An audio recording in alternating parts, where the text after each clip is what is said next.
Welcome aboard one of the least ridden metro systems in North America, the only line of our proposed network to actually get built. This is the Baltimore Metro Subwaylink. Yes, that's its real name, and it's a haunting example of dead transit dreams, with aging trains, overbuilt stations, tracks that don't go very many useful places, and hardly any ridership. So how did this major Northeast Corridor city get such a sad subway? Will new trains from Hitachi be their saving grace? And what the heck is that noise? The only way to find out is to go for a ride. Baltimore is the largest city in Maryland, with an urban population of about 500,000. It's situated next to Baltimore Harbor, which is just off the Chesapeake Bay, meaning it's not hard to find some good seafood here. Starting from Johns Hopkins Hospital east of downtown, the Baltimore Metro Subwaylink runs 15.4 miles to the northwest, terminating at Owings Mills. We're beginning here at State Center. This station serves a complex of government buildings and sports a unique pylon, along with a respectable head house that's half gated shut. Our plan is to ride northwest to Owings Mills, but the departure board is not optimistic about that. Says the next train we want is in 26 minutes? Okay. Yeah, it says there was a trip that was canceled, the next one's in 25 minutes. So I think we should do the Johns Hopkins train in 10 minutes. We descend into the station, which, like most of the system, opened in November 1983. The escalator opens onto a mezzanine with a wall of ticket machines. These used to sell charm cards, intercompatible with DC's Smart Trip cards, until the former was discontinued earlier this year. They also have unusually PowerPoint-esque graphics. I buy a day pass for $4.60. Also for this video, I'm joined by Murray. You may remember Murray from this video or this video if you've been around on the channel for quite a long time. Many years ago, he showed me around the best trains China had to offer. Now I'm showing him the trains Baltimore has to offer. We're ready. It's truly striking how vast and empty this station is. We head to the fare gates, two of which are stuck open. Per the station attendant, this is due to issues with the fare system. The city is switching from card-based to app-based payment for transit. I try to be a good citizen and go through a paid gate. Oh, it's struggling. Here we go. No go, unable to read. Let's try this one. Oh, this one's not even working. Oh my. Here we go. It's worth noting that we filmed this on a Saturday, so there might have been more passengers on a weekday, but it's also worth noting that I just came from the DC Metro this morning, and that metro wasn't nearly this empty.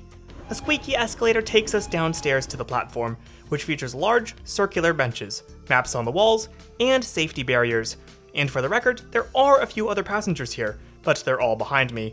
It's here that we discover something unfortunate. No signal. We'll touch some grass. But there's no grass in the Baltimore Metro either. Well, After a few minutes, an alarm sounds.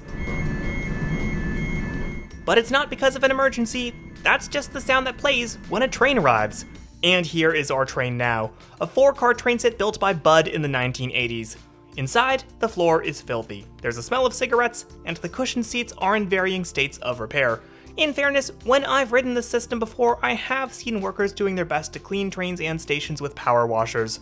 We tear through the tunnel, heading towards Johns Hopkins on the east end of the line, and passing Shot Tower Station, which opened in 1995. This stop is near the Phoenix Shot Tower, which was used to make ammunition long ago by dropping molten lead from the ceiling through a sieve into cold water. Hey, if it works. Then we're arriving in Johns Hopkins Station, the other stop on the 1995 extension and the present-day end of the line. A short time later, another Bud train arrives, consisting of just 2 cars.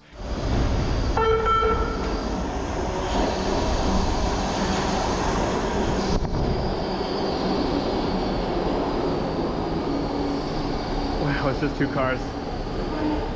And our train departs towards Owings Mills.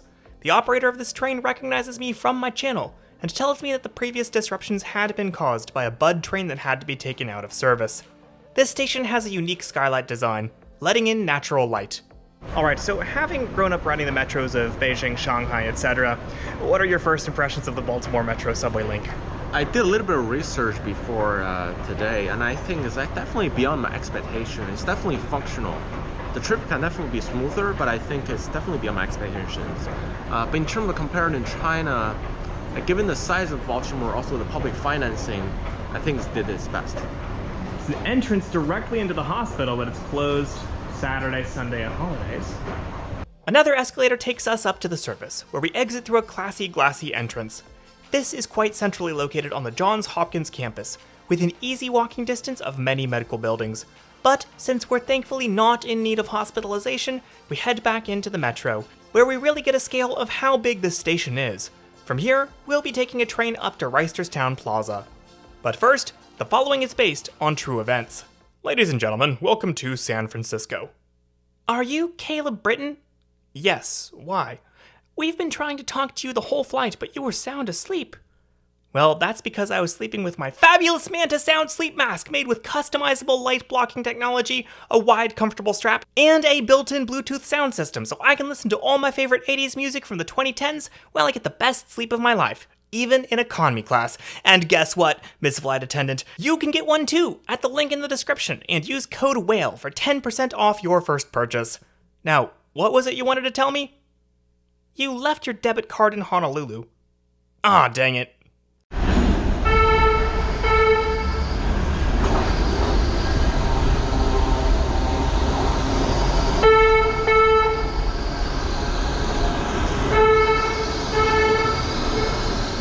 So how did the Baltimore Metro Subwaylink come to be? Well, it wasn't the plan to just have one subway line for Greater Baltimore. Proposals from the mid to late 1960s called for a 6-line metro system with a downtown hub serving the region, not unlike the nearby Washington Metro. Of course, building such a big system costs a lot of money. So by 1971, the plan had been whittled down to just phase 1 of the metro system, with 2 lines. A southbound line to Glen Burnie and BWI Airport, and a northern line to Owings Mills. A 2-level station at Charles Center would serve as a transfer hub between the lines. Further funding constraints and local opposition killed the South Line by 1975, leaving just the Northwest Line. This was deemed easiest to build. Outside of downtown, trains could use an old Western Maryland right-of-way and the median of a new expressway. This corridor was also notorious for traffic, so planners figured a series of park-and-ride stations could give commuters a faster option into the city. In 1980, it was estimated that over 100,000 people would use the system daily. The Metro Subwaylink, as we know it today, was opened in phases between 1983 and 1995. At the time of its initial construction, it was the biggest public works project in Maryland history. Sunday service began in 2001, and none of the rest of the originally proposed metro lines were ever built. Now, being a one-line wonder wouldn't be the worst fate for a metro if that metro actually went somewhere useful. The subway link does serve a few places, and it's useful for the 11,000 or so people that ride it every day. Yes, that's just above a tenth of what was predicted in 1980. Even by US standards, that's not a lot. Tren Urbano, Puerto Rico's unfinished metro that infamously doesn't go downtown, still gets almost double the ridership of the Metro subway link on just 2/3 of the trackage, and that's probably because it connects a ton of useful places. Meanwhile, outside of downtown Baltimore, the Metro subway link runs along an old rail right-of-way through some lower density suburbs. Here, Maryland made an all too common choice in transit planning, putting rail where it was most convenient to build, rather than where it was most useful for passengers. Granted, this strategy has sometimes worked. Vancouver SkyTrain reused an old interurban right-of-way, and that generated plenty of transit-oriented development. But there aren't quite as many towering glass apartment complexes here in Northwest Baltimore, where we step off at our first elevated station.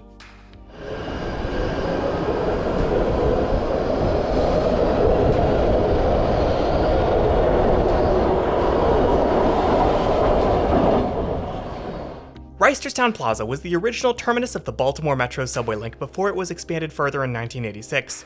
This elevated park and ride station is close to the Reisterstown Plaza Mall and the NAACP National Headquarters, which are a 13 and 19-minute walk away respectively. Stations on the Baltimore Metro Subwaylink regularly play smooth jazz for passengers, which is piped in over FM radio from a station operated by the Maryland Department of Transportation. Murray, are you enjoying the saxophone? Download the transit app and see train arrival information in real time. From here, we're hoping to catch one of Baltimore's brand new subway trains. The city is in the middle of replacing their subway fleet with newer cars from Hitachi, and we may be in luck. So as you can see, there are 4 different trains that are tracking on transit app right now. We just saw this one. We know it's an old train. We just got off this one, we know that's an old train. So if there is a new train on the system, it would either have to be this one or the one we're about to get on. Glory hallelujah, we have a Hitachi. These new trains have a shiny yellow front and a Spartan interior, with thinner seats and graphics that still look like they were made in PowerPoint. But hey, I'm not complaining. I make all my graphics in PowerPoint and that works just fine. We passed the systems yard headed back towards the city. While the announcements were harder to hear on the older trains, they're very loud on the new ones. 28, 30, 31, 34. These trains have been in service since the beginning of this year. Baltimore will receive a total of 76 cars once the order is complete sometime in 2027. We step off at Charles Center in downtown and watch old and new trains pull away.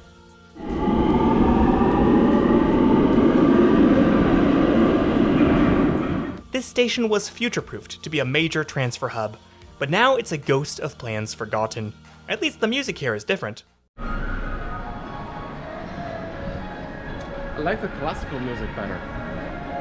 The Baltimore Metro Subwaylink isn't quite the least used metro in the United States, but there's something uniquely sobering about it. I think that's because it doesn't stand on its own very well.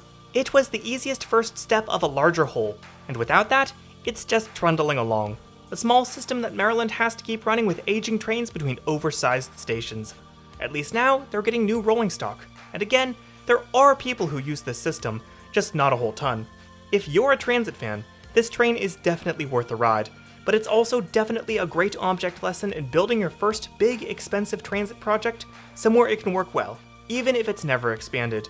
If Baltimore had just built a rapid transit line instead connecting, say, the Amtrak station, downtown, the harborfront, the ballpark, and the airport, that would have much better performance. Right?